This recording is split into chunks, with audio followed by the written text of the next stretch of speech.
और संगम नगरी प्रयागराज में भारतीय सेना की ओर से 3 दिवसीय नॉर्थ टेक का सिंपोजियम 2026 का सोमवार को भव्य शुभारंभ हुआ। रक्षा मंत्री राजनाथ सिंह ने न्यू कैंट स्थित कोबरा ऑडिटोरियम में दीप प्रज्वलित कर इस महत्वपूर्ण आयोजन का उद्घाटन किया। 4 से 6 मई तक चलने वाले इस मेगा सिंपोजियम का आयोजन भारतीय सेना की उत्तरी कमान, मध्य कमान और society of Indian defence manufacturers के संयुक्त तत्वाधान में किया जा रहा है। उद्घाटन सत्र में सेना प्रमुख जनरल उपेंद्र द्विवेदी सहित कई वरिष्ठ सैन्य अधिकारी मौजूद रहे। रक्षा मंत्री ने इस आयोजन को ज्ञान और शक्ति का महाकुंभ बताते हुए कहा कि 21वीं सदी में युद्ध का स्वरूप तेजी से बदल रहा है, जहां आर्टिफिशियल इंटेलिजेंस, साइबर स्पेस और ड्रोन तकनीक अहम भूमिका निभा रहे हैं। उन्होंने सेना से प्रोएक्टिव रणनीति अपनाने और सरप्राइज एलिमेंट विकसित करने का आह्वान किया।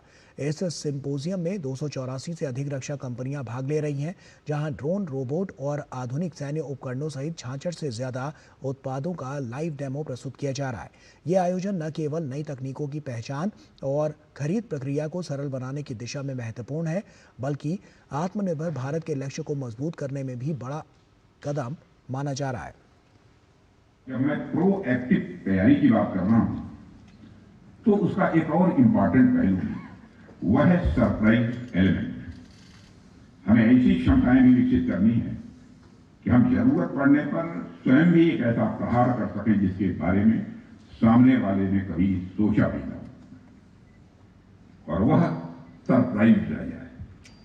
इतिहास गवाह है कि युद्ध में डिसाइसिव एज हमेशा उसी के पास रही है जिसके पास सरप्राइज एलिमेंट रहता है।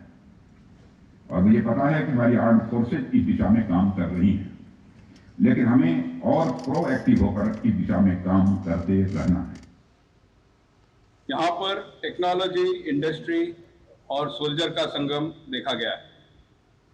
यह हमारे स्वदेशी डिफेंस कैपेबिलिटीज को मजबूत करने की दिशा में एक महत्वपूर्ण कदम है। यह सिंपोजियम एक अनोखा प्लेटफॉर्म है जहां arm forces, industry, startup, innovatives, academia एक साथ आकर स्वदेशी टेक्नोलॉजिकल सॉल्यूशंस को विकसित करते हैं। रचनात्मक दुनिया के दिग्गज प्रख्यात गीतकार